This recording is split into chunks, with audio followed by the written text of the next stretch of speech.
Você acabou de ler aqui comigo uma história muito conhecida da Bíblia sobre quando o Senhor, eu disse que quem?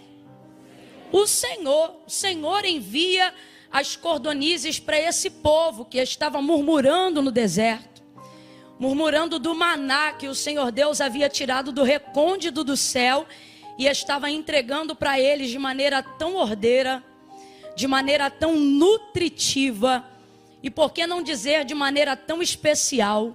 O maná ele era tão especial que ele foi introduzido dentro da arca como símbolo de sustentabilidade, de provisão, de constância, de fidelidade, de alimento. Haveria aqui uma lista de significados que nós poderíamos traduzir acerca do maná. O Senhor cuidou do seu povo, proveu ao seu povo. O maná ele foi tão importante na nutrição, na sustentabilidade de Israel até a entrada em Canaã, que ele foi o único alimento provido por Deus que de verdade durou até a entrada do limite do povo em Canaã. Esse povo comeu até outras coisas, mel em alguns acampamentos, outro tipo de carne em outros lugares, mas o maná ele não se retirava durante o processo de peregrinação até entrar em Canaã. O maná ele se manteve, assim como a fidelidade do Senhor, para poder cumprir aquilo que jurou aos seus pais, dizendo que faria, que era introduzir esse povo na terra que manava leite e mel. Mas antes de conhecer leite e mel, o Senhor proveu diariamente, com muito carinho, de forma muito especial, o maná. O maná era um alimento tão contundente, tão forte, mas ao mesmo tempo ele descia sobre a terra de forma tão delicada. O texto diz que ele não era trazido pela mão de homens, não se comprava no mercado, não se adquiriria com dinheiro. O maná, se você olhar o texto, é incrível. Ele era trazido pelo orvalho de manhã. O texto diz que quando o orvalho se secava, então o maná aparecia. Como pode algo tão leve descer do céu, tão leve e ao mesmo tempo trazer peso, trazer substância? Logo depois que o orvalho se retirava, o maná ele era tão santo, ele era uma provisão que identificava tanto a fonte de onde ele saíra, ou seja, do próprio Deus, que havia ordem para colher ele, havia um critério, né, que deveria ser colhido logo pela manhã, antes do sol ser completamente posto no céu, porque senão ele derretia. Mas depois que ele era colhido, ele não derretia mais, ficava dentro de casa e não derretia mais, era moído e não derretia mais, passava no pilão e não derretia mais, ia para o fogo e não derretia mais, ia para a água e não derretia mais, fazia bolo, fazia pão e ele não derretia mais, porque o segredo era levar o maná para dentro. Colhia, mas do lado de fora derretia, porque o que é de Deus para você, se não for para você, e se você não souber usufruir, não fica disponível para cães, não fica disponível para porcos, não fica disponível para nada e nem ninguém que não foi justificado pelo Senhor para absorver. Então acaba, só para você ir entendendo. Veja como o maná é especial, veja como o maná é precioso. O maná ele poderia nos lembrar Jesus, não tem como lembrar, porque o texto diz acerca dessa comparação. O texto diz assim: vossos pais comeram maná no deserto e morreram, mas Jesus vai dizer o que? Eu sou o pão vivo que desceu do céu. Esse ninguém vai morrer, esse pelo contrário, quem comer ele vai ter vida eterna. Só que por que eu acabo me lembrando? Porque ele não tinha aparência, porque ele veio do céu.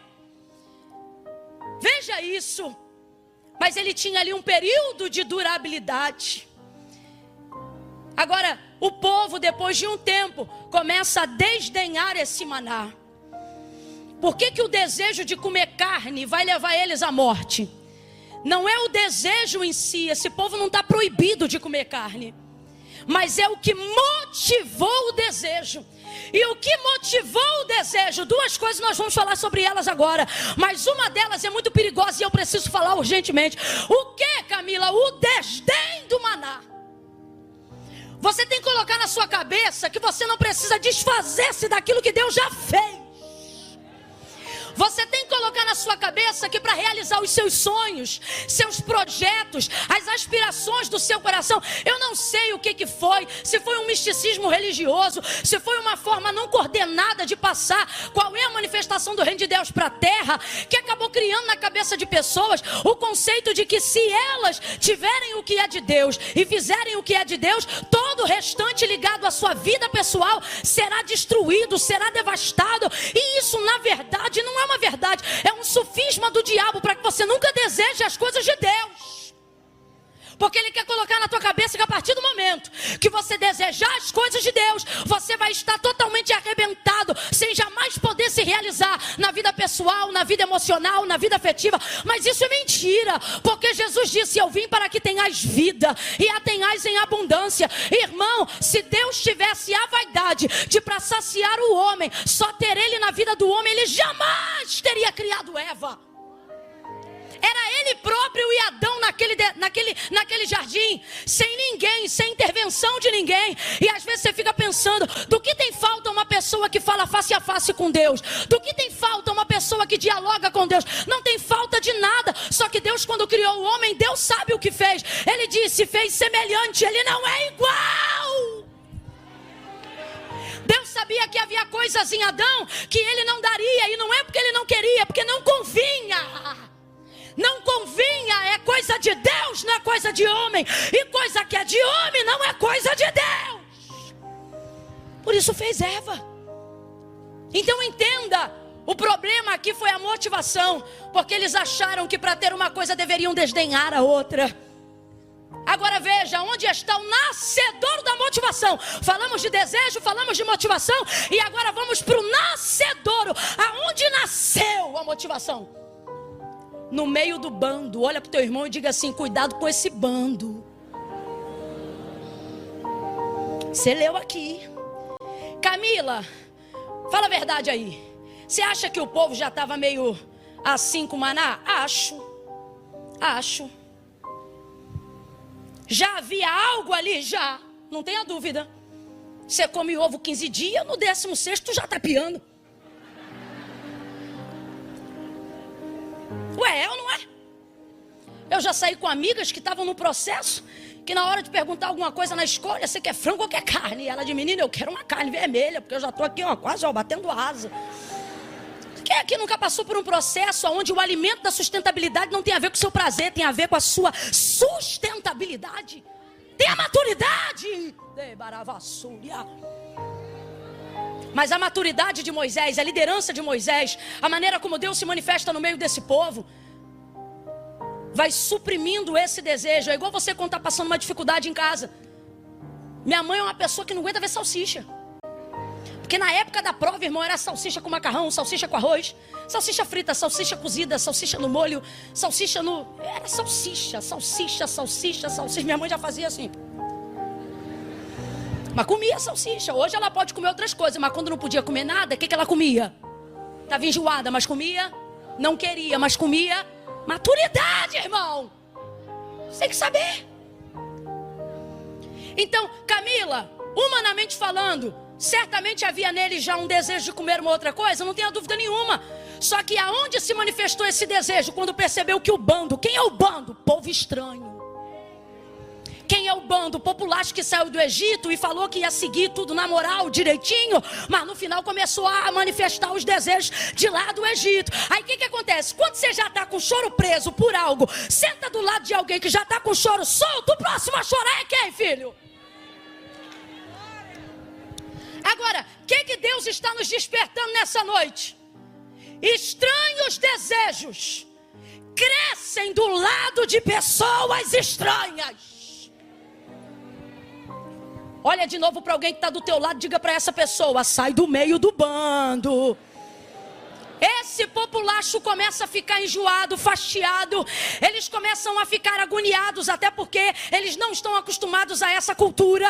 E eles começam a reclamar. Presta atenção, você já viu o ditado que diz: os incomodados que se mudem? Todo incomodado de fato vai se mudar, mas ele não vai se mudar antes de tentar te convencer. E eles começam a ficar incomodados. E o texto diz que eles começam a reclamar. Mas eles são estratégicos. Eles não reclamam com Moisés, não. Eles reclamam com o povo. Porque eles sabem que lá eles têm que ficar na disciplina. Aí começa a reclamar, começa a reclamar. Aí o texto diz que eles começam. Então Israel, então os hebreus também começam a ficar dessa forma. Começam a chorar. Começam a falar mais alto. Quem aqui trabalha no berçário sabe. Bota uma criança para chorar no berçário, só uma. O que vai acontecer? Verso 4. Um bando de estranhos começa a reclamar. Então também Israel amplia aquela voz. Você sabe por que tem gente que já tem desejo de fazer algo, mas vem chorar perto de você, vem para perto de você, porque sabe que você é a pessoa que tem poder de ampliar. Você tem o poder, às vezes, não de realizar, mas de ser a ponte que chega perto de quem faz acontecer. Então você tem que vigiar muito com o que você deseja perto de quem você está. Isso aqui nada mais é do que 1 Coríntios capítulo 15, verso 33. O que é que nós vemos ali, gente? A expressão clara sobre a necessidade de vigilância com as companhias. Vigia com quem você anda. Eu acho muito extraordinário esse texto, porque o apóstolo já começa dizendo assim: não vos enganeis. Porque ele diz: não vos enganeis, as más conversações corrompem os bons costumes. Não vos enganeis. Eu gosto porque ele começa dizendo: não vos enganeis. E por que você gosta tanto, Camila, dele começar dizendo não vos enganeis? Porque quando você está do lado de alguém, sobretudo se você for maioral a essa pessoa, você tem a sensação de que ela nunca vai ter poder de te convencer. Que é só você que convence ela, que é só você que aconselha ela, que você tem poder sobre ela. Porque no Egito o povo era escravo, mas no deserto Israel reina. No Egito esse povo era escravo e eram os egípcios que tinham poder sobre eles. Mas lá agora no deserto Israel é maioral sobre eles. Então a gente acaba tendo essa impressão: deixa ficar, não tem problema. Deixa almoçar, não tem problema. Deixa ficar em casa, não tem problema. Tem intimidade com ele, não tem problema. Ah, o que tem? Eu só estou seguindo. Seguir não é nada, dá um clique em cima. Só estou seguindo, não vai te influenciar. Todo dia na tua linha do tempo tu já está influenciado e não sabe. Porque não tem outra forma de influenciar melhor do que gradativamente. Olha de novo para alguém e diga: sai do bando. Eles vão suscitar Israel, e Israel vai suscitar aquilo que já existia, mas precisava de uma motivação que iria acontecer pela leve e qualquer influência à sua volta. Que influência era essa? Desse povo. Aí você diz: Camila, será que é verdade? Eva que o diga, meu irmão. Influencia sim. Ei, povo, Camila, nada a ver. Influencia sim.